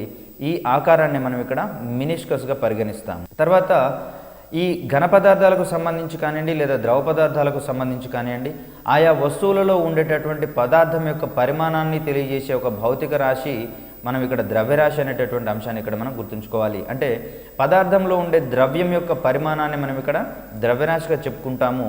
దీనికి సంబంధించి ఆ వస్తువు మీద పనిచేసేటటువంటి భూమి యొక్క గురుత్వాకర్షణ ప్రభావం వల్ల కలిగేటటువంటి ఒక అంశంగా మనం ఇక్కడ బరువును చెప్పుకుంటాము. అంటే పదార్థానికి సంబంధించినటువంటి రెండు అంశాలను కనుక మనం గమనించినట్లయితే ఇక్కడ ద్రవ్యరాశి మరియు బరువులను ఇక్కడ మనం సూచిస్తాము. వస్తువులోని పదార్థం యొక్క పరిమాణాన్ని మనం ద్రవ్యరాశి అనేటటువంటి భౌతిక రాశితో తెలియజేస్తే ఈ ద్రవ్యరాశి మీద భూమి యొక్క గురుత్వాకర్షణ బలం ఎంత మేరకు ఉంటుంది అనేటటువంటి అంశాన్ని ఇక్కడ మనం బరువు అనేటటువంటి అంశం సూచిస్తుంది అనేటటువంటి అంశాన్ని ఇక్కడ మనం పరిగణించుకోవాలి. వస్తువు యొక్క ద్రవ్యరాశి ఎంత ఉంది అనేటటువంటి అంశంలో మనకు కొన్ని పరికరాలు ఉన్నాయి. దీన్ని సాధారణ త్రాసు మరియు స్ప్రింగ్ త్రాసులుగా మనం ఇక్కడ పరిగణిస్తాము. వస్తువు ద్రవ్యరాశిని కొలిచేటటువంటి సాధనాలుగా సాధారణ త్రాసు మరియు స్ప్రింగ్ త్రాసులు మనం ఇక్కడ సూచిస్తాము. ఇక్కడ సాధారణ త్రాసు పనిచేయడంలో ఇమిడి ఉండేటటువంటి సూత్రం మీద కూడా మనకు ప్రశ్న రావచ్చు, లేదా ఈ సూత్రం ఆధారంగా పనిచేసేటటువంటి పరికరం ఏమిటి అనేటటువంటి అంశంలో మనకి ఇక్కడ ప్రశ్న వచ్చేటటువంటి దాఖలాలు ఉంటాయి. కాబట్టి ఒకసారి సాధారణ త్రాసు పనిచేసేటటువంటి సూత్రాన్ని కనుక మనం పరిశీలించినట్లయితే త్రాసు దండం యొక్క మధ్య ఆధార బిందువు నుంచి సమాన దూరాలలో సమాన ద్రవ్యరాశులను వేలాడదీస్తే అది భూమికి లేదా క్షితిజ సమాంతరంగా ఉంటుందనేటటువంటి అంశాన్ని మనం ఇక్కడ గుర్తుంచుకోవాలి. ఒకవేళ బరువులలో హెచ్చు తగ్గులుంటే ఎక్కువ బరువు ఉన్నటువంటి వైపుకి ఆ త్రాసు దండం అనేది వంగుతుంది అనేటటువంటి అంశాన్ని ఇక్కడ మనం గమనించుకోవాలి. సో పలు రకాలైనటువంటి ఈ కూరగాయలు తీసుకునే క్రమంలో కానివ్వండి లేదా పళ్ళను తీసుకునేటటువంటి క్రమంలో కానివ్వండి గతంలో ఉన్నటువంటి త్రాసులుగా ఈ మన సాధారణ త్రాసును గమనిస్తే అక్కడ మనం ఈ పరికరాలలో ఉండేటటువంటి హెచ్చు తగ్గులు మరియు మోసాలను కూడా ఈ ధర్మం ఆధారంగానే మనం ఇక్కడ గమనించుకోవచ్చు. సాధారణ త్రాసు పనిచేసేటటువంటి సూత్రం విషయంలో త్రాసు దండం యొక్క మధ్య ఆధార బిందువు నుంచి సమాన దూరాలలో సమాన ద్రవ్యరాశులను వేలాడదీయాల్సి వస్తుంది. అటువంటి క్రమంలో ఆ దండం అనేది త్రాసు యొక్క దండం అనేది క్షితిజ సమాంతరంగా ఉంటుంది. ఏమైనా ఇంబ్యాలెన్సెస్ కనుక ఉన్నట్లయితే అది ఎక్కువ బరువు ఉండేటటువంటి వైపుకి వంగుతుంది అనేటటువంటి అంశాన్ని ఇక్కడ మనం గుర్తుంచుకోవాలి. తర్వాత వస్తువుల యొక్క ద్రవ్యరాశులను ఖచ్చితంగా 1 మిల్లీగ్రామ్ వరకు కొలవడానికి ఉపయోగపడేటటువంటి సాధనాలు కూడా మనకు అందుబాటులో ఉన్నాయి. అతిపెద్ద బరువులతో పాటుగా తక్కువ బరువు ఉన్నటువంటి స్వల్ప ద్రవ్యరాశి ఉన్నటువంటి వస్తువుల యొక్క బరువుల్ని కూడా కొలవడానికి మనకి ఇక్కడ ద్రవ్యరాశిని కొలవడానికి మనకి ఇక్కడ సున్నితపు త్రాసు మరియు ఎలక్ట్రానిక్ త్రాసులు మనం వినియోగిస్తున్నటువంటి అంశాన్ని ఇక్కడ మనం గుర్తుంచుకోవాలి. ద్రవ్యరాశులను మిల్లీగ్రామ్ వరకు ఖచ్చితంగా కొలవడానికి మనకు వినియోగపడేటటువంటి త్రాసులుగా లేదా సాధనాలుగా సున్నితపు త్రాసు మరియు ఎలక్ట్రానిక్ త్రాసులు మనం ఇక్కడ గుర్తుంచుకోవాలి. తర్వాత సున్నితపు త్రాసులో రెండు వైపులా సూచిక వెళ్ళేటటువంటి అత్యధిక స్థానాలను మనం పరివర్తన స్థానాలుగా పరిగణిస్తాము. ఇక్కడ ఒక అనలిటికల్ క్వశ్చన్గా క్రింది వానిలో సత్యమైనదేది అసత్యమైనదేది అనేటటువంటి అంశంలో మనకి ఇక్కడ ప్రశ్నను ఎక్స్పెక్ట్ చేసుకునే అవకాశాన్ని ఇక్కడ మనం గమనించుకోవాలి. ఈ రకమైనటువంటి క్వశ్చన్స్ వచ్చినప్పుడు సిలబస్ని కానివ్వండి లేదా ఒక అంశానికి సంబంధించినటువంటి ప్రాథమిక భావనలు కూలంకషంగా అన్నిటినీ అధ్యయనం చేసిన తర్వాతనే వీటిని ఆన్సర్ చేసేటటువంటి అంశంగా దీన్ని మనం గమనించుకుంటే ప్రిపరేషన్ అనేది ఎంత ఎక్యురసీతోటి ఎంత ఖచ్చితత్వంతో ఉండాల్సిన అవసరం ఉందో ఇక్కడ మనకి ఇవి తేటతెల్లం చేస్తాయి. సున్నితపు త్రాసులో ఇరువైపులా సూచిక వెళ్ళేటటువంటి అత్యధిక స్థానాలని మనం ఇక్కడ పరివర్తన స్థానాలుగా చెప్పుకుంటాము. తర్వాత ఇక్కడ డోలనాలు తగ్గి నిలిచేటటువంటి ఒక స్థానంగా విరామ స్థానము లేదా రెస్ట్ పొజిషన్ లేదా రెస్ట్ పాయింట్గా మనం ఇక్కడ సూచిస్తే ఇక్కడ సూచిక అనేది డోలనాలు తగ్గి నిశ్చలంగా ఉండేటటువంటి స్థితిలో ఉంటుంది. దీన్నే మనం విరామ స్థానం లేదా రెస్ట్ పాయింట్గా మనం చెప్పుకుంటాము. తర్వాత సమానమైనటువంటి పళ్ళ్యాలు ఖాళీగా ఉన్నప్పుడు వచ్చేటటువంటి విరామ స్థానంగా రెండు వైపులా ఉంచినటువంటి సమానమైనటువంటి పళ్ళ్యాలు ఖాళీగా ఉన్నప్పుడు వచ్చేటటువంటి విరామ స్థానంగా మనం శూన్య స్థానంగా మనం ఇక్కడ చెప్పుకుంటాం. అంటే దీన్ని శూన్య విరామ స్థానము జీరో రెస్ట్ పాయింట్గా మనం ఇక్కడ గుర్తుంచుకోవాలి. ఇక్కడ సున్నితపు త్రాసుకు సంబంధించినటువంటి పరికరాన్ని మనం ఇక్కడ చూడవచ్చు. ఒకవైపేమో కావాల్సినటువంటి పరిమాణంలో వస్తువుని కొలవాల్సి వచ్చిన క్రమంలో ఆయా బరువుల్ని ఒకవైపు ఉంచేసి అదే పరిమాణంలో సమానంగా ఉండేటటువంటి పదార్థం యొక్క ద్రవ్యరాశిని అందులో మరొక ప్లేట్లో ఉంచినట్లయితే అవి రెండు కూడా ఇక్కడ క్షితిజ సమాంతరంగా ఉండేలా అడ్జస్ట్ చేసినప్పుడు రెండింటి యొక్క పరిమాణం సమానంగా ఉంటుందనేటటువంటి అంశాన్ని ఇక్కడ మనం గుర్తుంచుకోవాలి. తర్వాత విరామ స్థానం అనేది శూన్య విరామ స్థానం కంటే ఎక్కువగా ఉంటే దాన్ని హెచ్చు విరామ స్థానం అని చెప్పేసి అని అంటాం. హై రెస్ట్ పాయింట్గా మనం ఇక్కడ చెప్పుకుంటాం. హెచ్ఆర్పి అనేటటువంటిది దాని యొక్క అబ్రివేషన్గా మనం ఇక్కడ చెప్పుకుంటాం. తర్వాత విరామ స్థానం అనేది శూన్య విరామ స్థానం కంటే తక్కువగా ఉంటే దాన్ని తక్కువ విరామ స్థానంగా గుర్తిస్తారు అనేటటువంటి అంశాన్ని ఇక్కడ మనం గుర్తుంచుకోవాలి. విరామ స్థానం శూన్య విరామ స్థానం కంటే తక్కువగా ఉంటే దాన్ని తక్కువ విరామ స్థానం లేదా లో రెస్ట్ పాయింట్గా మనం ఇక్కడ గుర్తుంచుకోవాలి. తర్వాత మిల్లీగ్రామ్ వరకు ఉండేటటువంటి పదార్థ ద్రవ్యరాశిని ఇక్కడ హెచ్ఆర్పి లేదా హెచ్చు విరామ స్థానం వద్ద ద్రవ్యరాశి ప్లస్ పి గ్రామ్స్గా మనం ఇక్కడ గుర్తుంచుకుంటాం. ఇక్కడ పి అనేటటువంటి అంశాన్ని హెచ్చు విరామ స్థానం వద్ద ద్రవ్యరాశికి కలపవలసినటువంటి ద్రవ్యరాశిగా మనం ఇక్కడ పి అనేటటువంటి అంశాన్ని గుర్తుంచుకోవాలి. దీనికి సంబంధించి ఆ విలువను గణించేటటువంటి క్రమంలో ఆ యొక్క సూత్రం కూడా ఇక్కడ మనకు ఇంపార్టెంటే. 0.01 ఇంటూ హెచ్చు విరామ స్థానము మైనస్ శూన్య విరామ స్థానము బై హెచ్చు విరామ స్థానము మైనస్ తక్కువ విరామ స్థానము లేదా స్వల్ప విరామ స్థానంగా మనం ఇక్కడ లో రెస్ట్ పాయింట్గా మనం ఇక్కడ చూసుకుంటాము. దీన్నే అబ్రివేషన్స్ రూపంలో కనుక రాసినట్లయితే 0.01 into HRP minus జెడ్ఆర్పి by HRP minus ఎల్ఆర్పిగా మనం ఇక్కడ సూచిస్తాము. ఈ విలువ మనకు పి విలువను తెలియజేస్తే మిల్లీగ్రామ్ వరకు ఉండేటటువంటి పదార్థం యొక్క ద్రవ్యరాశిని ఖచ్చితంగా కొలవడానికి సున్నితపు త్రాసు ద్వారా వచ్చేటటువంటి సమీకరణంగా మనం హెచ్ఆర్పి వద్ద ద్రవ్యరాశి ప్లస్ పి గ్రామ్స్ అనే దాని ద్వారా మనం ఆ పదార్థం యొక్క ద్రవ్యరాశిని మిల్లీగ్రామ్ వరకు కూడా ఖచ్చితంగా కొలవగలగవచ్చు అనేటటువంటి అంశాన్ని ఇక్కడ మనం గుర్తుంచుకోవాలి. తర్వాత ఇక్కడ ఆ త్రాసు యొక్క దండాన్ని విడుదల చేయడానికి చెక్క పీఠానికి బిగించినటువంటి ఒక పిడిని తిప్పడం ద్వారా అక్కడ దండం విడుదలవుతుంది అనేటటువంటి అంశాన్ని గుర్తుంచుకోవాలి. తర్వాత ఈ హాస్పిటల్స్లలో వైద్యులు వ్యక్తుల యొక్క లేకపోతే రోగుల యొక్క బరువుని హెచ్చుతగ్గులను గమనించడానికి గాను వాడేటటువంటి ఒక త్రాసుగా మనం ఇక్కడ సంపీడన స్ప్రింగ్ త్రాసుని ఇక్కడ మనం గుర్తుంచుకోవాలి.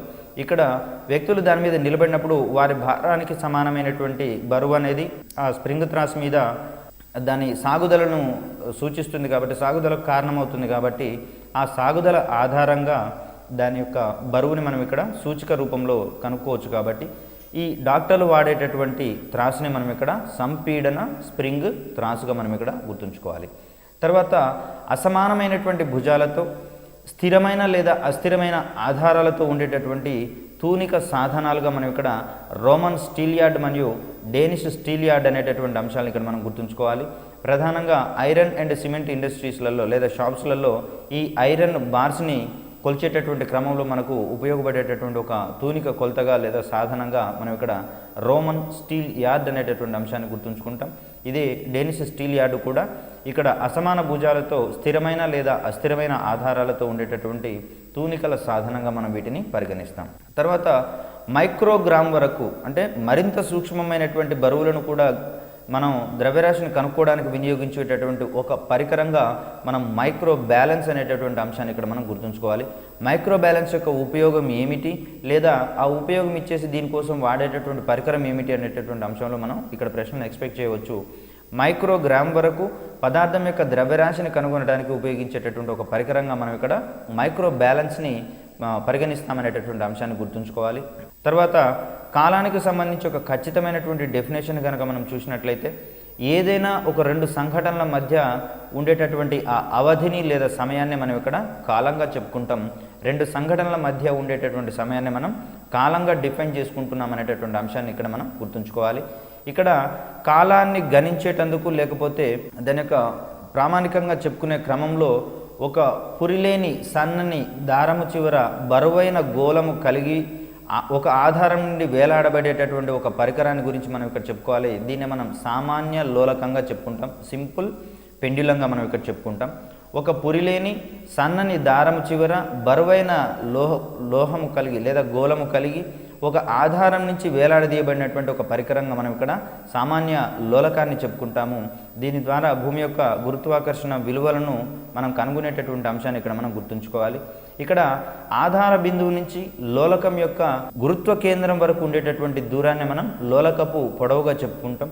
చాలా వరకు మనకు అభ్యర్థులకు ప్రిపరేషన్లో వచ్చేటటువంటి కన్ఫ్యూజన్ ఏంటంటే లోలకం యొక్క చివరి పాయింట్ వరకు కూడా మనం ఇక్కడ దాని యొక్క పొడవును తీసుకోవడానికి మనం పొరపాటు పడుతూ ఉంటాం. కానీ ఇక్కడ లోలకపు గోళం యొక్క చివరి బిందువు వరకు కాకుండా అక్కడ ఆధార బిందువు నుంచి లోలక గోళం యొక్క గురుత్వ కేంద్రం వరకు మాత్రమే ఈ లోలకం యొక్క పొడవుగా మనం పరిగణించాల్సి వస్తుంది. లోలకానికి సంబంధించినటువంటి కొన్ని ప్రాథమిక భావనలు కనుక మనం పరిశీలించినట్లయితే అందులో ముఖ్యమైనది డోలనము అనేటటువంటి అంశాన్ని ఇక్కడ మనం గుర్తుంచుకోవాలి. ఇక్కడ ఒక కంపనము మరియు ప్రతి కంపనాన్ని కలిపినప్పుడు అక్కడ వచ్చేటటువంటి ఒక అంశంగా డోలనాన్ని చెప్తాం. అంటే డోలనంలో ఒక కంపనం ఉంటుంది, అదేవిధంగా ప్రతి కంపనం కూడా ఉండేటటువంటి అంశాన్ని ఇక్కడ మనం గుర్తుంచుకోవాలి.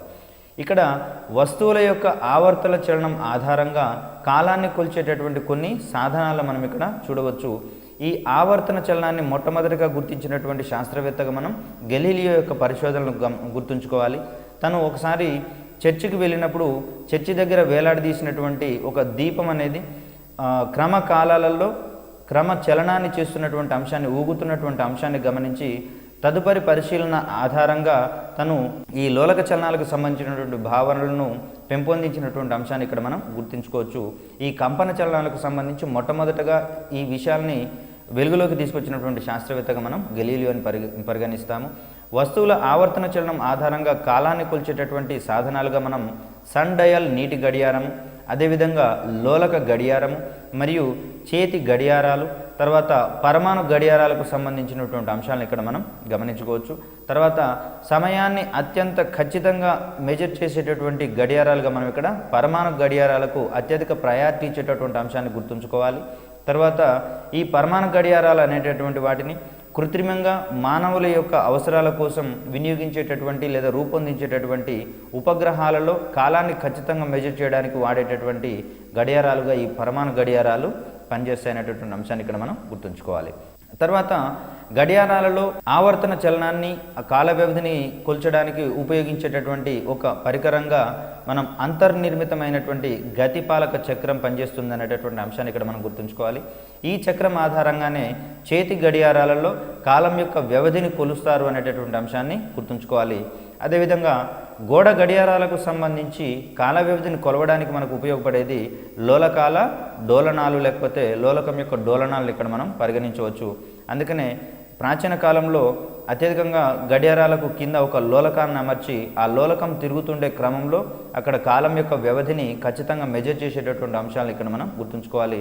లోలకం యొక్క డోలనాల ఆధారంగా గోడ గడియారంలో కాల వ్యవధిని నిర్ణయిస్తారు అనేటటువంటి అంశాన్ని ఇక్కడ మనం గుర్తుంచుకోవాలి. ఇటువంటివన్నీ కూడా క్రింది వానలో ఏది సత్యము ఏది అసత్యము అనేటటువంటి అంశంలో మనకు అక్కడ అనలిటికల్ క్వశ్చన్స్ రూపంలో వచ్చే అవకాశం ఉందనేటటువంటి అంశాన్ని ఇక్కడ మనం గుర్తుంచుకోవాలి. తర్వాత సామాన్య లోలకం ఒక పూర్తి డోలనం చేయడానికి పట్టేటటువంటి కాలాన్ని మనం డోలనావర్తన కాలంగా పరిగణిస్తామనేటటువంటి అంశాన్ని గుర్తుంచుకోవాలి. ఒక సామాన్య లోలకం పూర్తి డోలనాన్ని చేయడానికి పట్టేటటువంటి కాలాన్ని ఒక డోలనావర్తన కాలంగా చెప్పుకుంటాం. అంటే ఒక కంపనము మరియు ప్రతి కంపనానికి పట్టేటటువంటి ఆ సమయాన్ని మనం ఇక్కడ డోలనావర్తన కాలంగా చెప్పుకుంటాం. దీన్ని క్యాపిటల్ టీ అనేటటువంటి లెటర్తో సూచిస్తాము. కంపనాలు వస్తువు ఒక సెకండ్ కాలంలో చేసేటటువంటి డోలనాల సంఖ్యని మనం దాని యొక్క పౌనఃపున్యంగా చెప్పుకోవచ్చు అనేటటువంటి అంశాన్ని గుర్తుంచుకోవాలి. ఈ పౌనఃపున్యాన్ని మనం ఎన్ అనేటటువంటి స్మాల్ ఎన్ అనేటటువంటి అక్షరంతో సూచిస్తాము.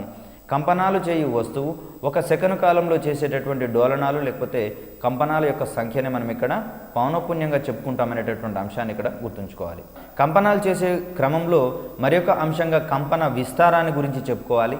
ఇక్కడ కంపనాలు చేసేటప్పుడు లోలకం అనేది నిశ్చల స్థానం నుండి ఒకవైపుకు కదిలినటువంటి అత్యధిక దూరాన్ని లేదా గరిష్ట స్థానభ్రంశాన్ని మనం ఇక్కడ కంపన విస్తారంగా చెప్పుకుంటాము. కంపనాలు చేసేటటువంటి లోలకం నిశ్చల స్థానం నుండి ఒకవైపుకు కదిలినటువంటి అత్యధిక దూరాన్ని మనం ఇక్కడ కంపన విస్తారంగా చెప్పుకుంటామనేటటువంటి అంశాన్ని ఇక్కడ మనం గుర్తుంచుకోవాలి. ఇక్కడ కంపనం చేసేటటువంటి క్రమంలో నిశ్చల స్థితి నుంచి అది కదిలినటువంటి అత్యధిక దూరానికి మధ్యలో ఉండేటటువంటి ఆ కోణాన్నే మనం ఇక్కడ విస్తార కోణంగా చెప్పుకుంటామనేటటువంటి అంశాన్ని ఇక్కడ మనం గుర్తుంచుకోవాలి. పటంలో కనుక గమనించినట్లయితే ఇక్కడ నిశ్చల స్థితిలో ఉన్నటువంటి వస్తువు యొక్క పొజిషన్ ఏ వద్ద ఉందని చెప్పేసి భావిస్తే అది గరిష్ట స్థానభ్రంశం పొందినటువంటి బిందువు బి అనుకుంటే ఇక్కడ ఆధార బిందువును కనుక ఓగా పరిగణిస్తే ఇక్కడ ఏఓబి మధ్య ఉండేటటువంటి ఆ కోణాన్ని మనం ఇక్కడ విస్తార కోణంగా చెప్పుకుంటాం. ఈ విస్తార కోణం విలువ అనేది మనకు లోలకానికి సంబంధించినటువంటి ప్రాథమిక సూత్రాలలో భాగంగా వినియోగపడుతుంది అనేటటువంటి అంశాన్ని ఇక్కడ మనం గుర్తుంచుకోవాలి. ఇక్కడ నిశ్చల స్థితిలో ఉన్నటువంటి లోలకము గరిష్ట స్థానభ్రంశం చెందినటువంటి రేఖలు ఈ రెండింటికి సంబంధించినటువంటి కోణంగా మనం విస్తార కోణాన్ని డిఫైన్ చేసుకుంటాం. తదుపరి లోలక సూత్రాలకు సంబంధించినటువంటి ప్రాథమిక అంశాలను కనుక మనం గమనిస్తే క్రింది వానిలో లోలక సూత్రానికి సంబంధించి సరి అయినదేది లేదా సరి అయినది కానిదేది అనే అంశంలో మనకు ప్రశ్న ఎక్స్పెక్ట్ చేయవచ్చు. దీంట్లో స్థిరమైన పొడవు గల లోలకం యొక్క డోలనావర్తన కాలం కంపన పరిమితి మీద ఆధారపడి ఉండదు అనేటటువంటి అంశాన్ని ఇక్కడ మనం గుర్తుంచుకోవాలి.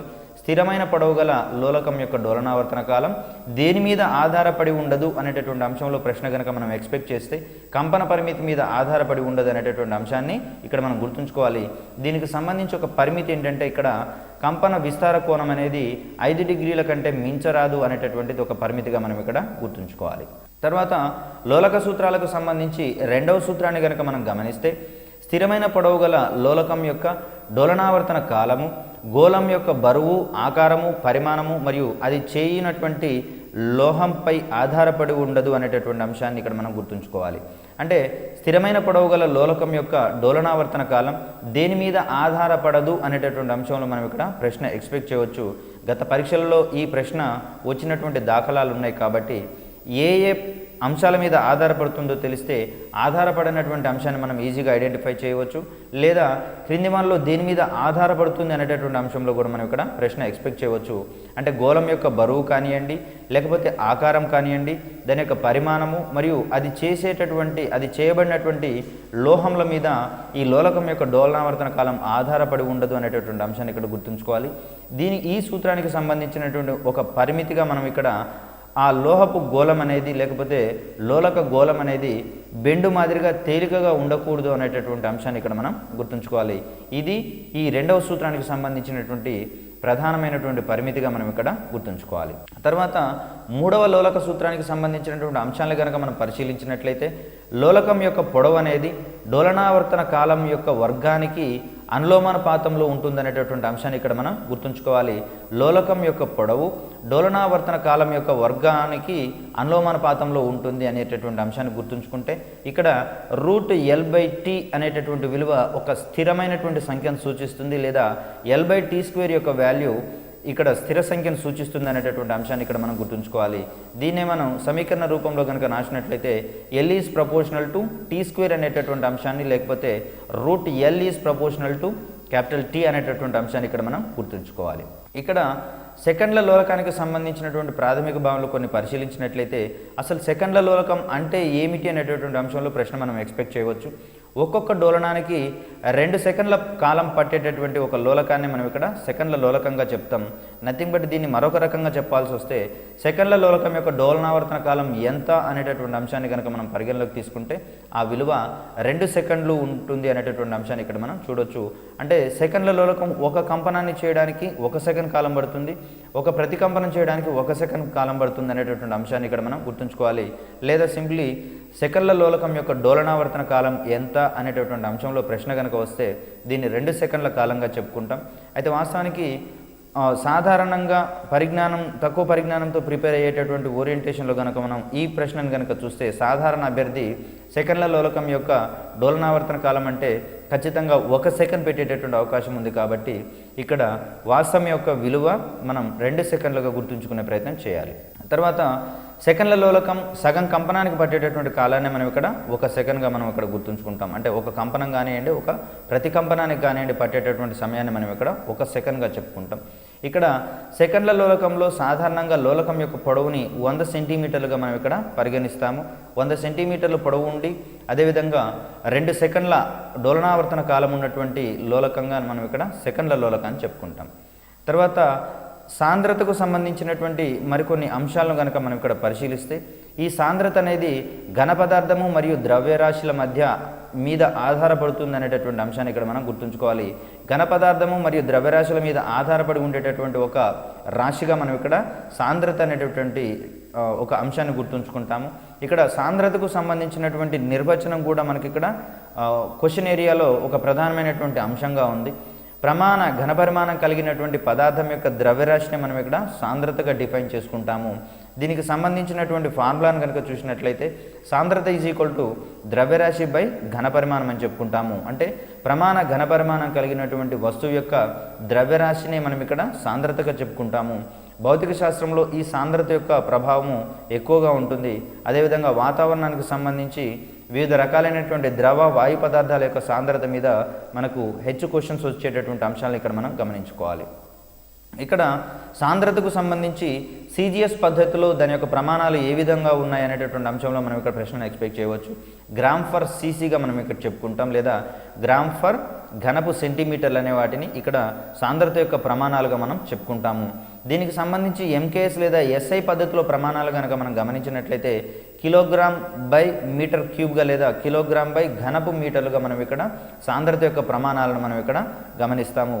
అదేవిధంగా నీటికి సంబంధించి నీటి యొక్క సాంద్రత ఎంత ఉంది అనేటటువంటి అంశంలో మనం ప్రశ్నను కనుక ఎక్స్పెక్ట్ చేస్తే ఈ విలువని 1 గ్రాము పర్ ఘనపు సెంటీమీటర్ లేదా 1 గ్రామ్ పర్ సెంటీమీటర్ క్యూబ్గా మనం ఇక్కడ సూచించాల్సి వస్తుంది. అత్యధిక సాంద్రత కలిగినటువంటి పదార్థంగా మనం ఇక్కడ పాదరసాన్ని నిర్వచిస్తాము. పాదరసం యొక్క సాంద్రత 13.6 ఘనపు సెంటీమీటర్లుగా మనం ఇక్కడ గుర్తుంచుకోవాలి. తర్వాత పదార్థాల యొక్క సాంద్రతను నీటి సాంద్రతతో పోల్చినటువంటి క్రమంలో ఇక్కడ సాపేక్ష సాంద్రత లేదా తారతమ్య సాంద్రత అనేటటువంటి అంశాన్ని గుర్తుంచుకోవాలి. సాపేక్ష సాంద్రత లేదా తారతమ్య సాంద్రతను మనం పదార్థ సాంద్రత బై నీటి సాంద్రత లేదా పదార్థ సాంద్రతను నీటి యొక్క సాంద్రతతో భాగహారం చేయడం ద్వారా మనకి ఇక్కడ దాని యొక్క విలువ వస్తుంది అనేటటువంటి అంశాన్ని గుర్తుంచుకోవాలి. సాపేక్ష సాంద్రత లేదా తారతమ్య సాంద్రత పదార్థ సాంద్రత బై నీటి సాంద్రత. ఇక్కడ సాపేక్ష సాంద్రతకు ప్రమాణాలు అడిగిన క్రమంలో ఏ ప్రమాణం ఇచ్చినా కూడా అందులో ఒక ఆప్షన్గా లేవు అనేటటువంటిది ఆన్సర్గా ఉంటుంది. ఆ క్రమంలో సాపేక్ష సాంద్రత అనేది ఒక నిష్పత్తిని సూచిస్తుంది కాబట్టి ఇక్కడ దానికి ప్రమాణాలు ఉండవు అనేటటువంటి అంశాన్ని గుర్తుంచుకోవాలి. ఇక్కడ ద్రవాల యొక్క తారతమ్య సాంద్రత లేదా సాపేక్ష సాంద్రతను కనుగొనేటటువంటి క్రమంలో ఏ పరికరాన్ని వినియోగిస్తాం అనేటటువంటి అంశంలో ప్రశ్న కనుక వస్తే దీనికి సంబంధించి మనం సాంద్రత బుడ్డి అనేటటువంటి అంశాన్ని ఇక్కడ మనం గుర్తుంచుకోవాలి.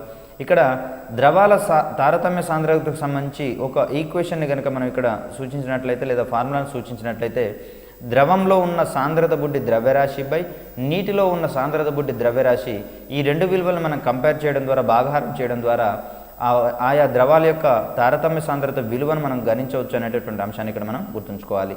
ప్రమాణాలు, మితులు మరియు కొలతలకు సంబంధించినటువంటి ఈ పాఠ్యాంశంలో పరీక్షలలో వచ్చేటటువంటి ప్రశ్నాంశాలకు సంబంధించినటువంటి అన్ని అంశాలను కనుక మనం మరొక్కసారి పరిశీలిస్తే వేటిని మూలరాశులుగా పరిగణిస్తాము, వేటిని ఉత్పన్న రాశులుగా పరిగణిస్తాము, మూలరాశుల యొక్క ధర్మాలు ఏమిటి, ఉత్పన్న రాశుల యొక్క ధర్మాలు ఏమిటి అనేటటువంటి అంశంలో ఆ వేరియేషన్స్ ఒకటి మనం ఖచ్చితంగా అధ్యయనం చేయాల్సినటువంటి అవసరం ఉంది.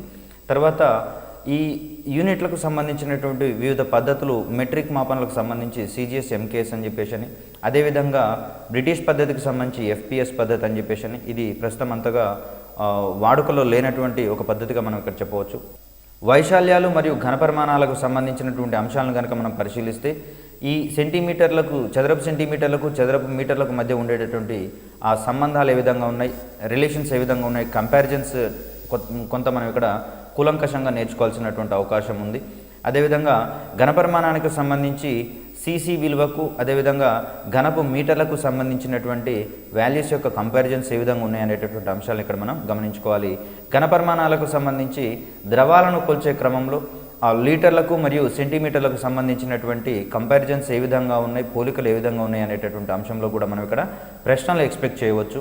అదేవిధంగా బరువుకు ద్రవ్యరాశికి మధ్యలో ఉండేటటువంటి వేరియేషన్స్ మీద మరియు వాటిని గణించేటటువంటి పరికరాల మీద కూడా మనకి ఇక్కడ ప్రశ్నలు పడేటటువంటి దాఖలాలు ఉన్నాయి కాబట్టి వీటిని గుర్తుంచుకునేటటువంటి ప్రయత్నం చేద్దాం. అదేవిధంగా లోలకానికి సంబంధించినటువంటి లోలక సూత్రాలు మరియు లోలకానికి సంబంధించినటువంటి ప్రాథమిక భావనలు, తర్వాత సాంద్రత అనేది ఏ అంశాల మీద ఆధారపడి ఉంటుంది, దాని యొక్క ఉపయోగం ఏ విధంగా ఉంటుంది, సాపేక్ష సాంద్రత లేక తారతమ్య సాంద్రతకు సంబంధించినటువంటి సూత్రం ఏమిటి, అదేవిధంగా సాంద్రతకు సంబంధించినటువంటి ప్రమాణాలు ఏమిటి అనేటటువంటి అంశాలలో మనకు క్వశ్చన్స్ పడుతున్నాయి కాబట్టి ఈ యొక్క అంశాలను ఓవరాల్గా కనుక మనం రివిజన్ చేసుకున్నట్లయితే, అదేవిధంగా ప్రశ్నల యొక్క సరళి ఏ విధంగా ఉంటుందో మనం ఒక అవగాహనకు వచ్చేటట్లుగా మన యొక్క ప్రిపరేషన్ కనుక పూర్తి చేసుకుంటే ఈ టాపిక్ అనేది మార్కులు సాధించడానికి, అదేవిధంగా ఉద్యోగాలను కూడా సంపాదించడానికి మిక్కిలి ఉపయుక్తంగా ఉంటుంది అనేటటువంటి అంశంలో ఈ టాపిక్ అనేది మనకు చాలా యూస్ఫుల్ అవుతుంది అనేటటువంటి అంశాన్ని గుర్తుంచుకోవాలి.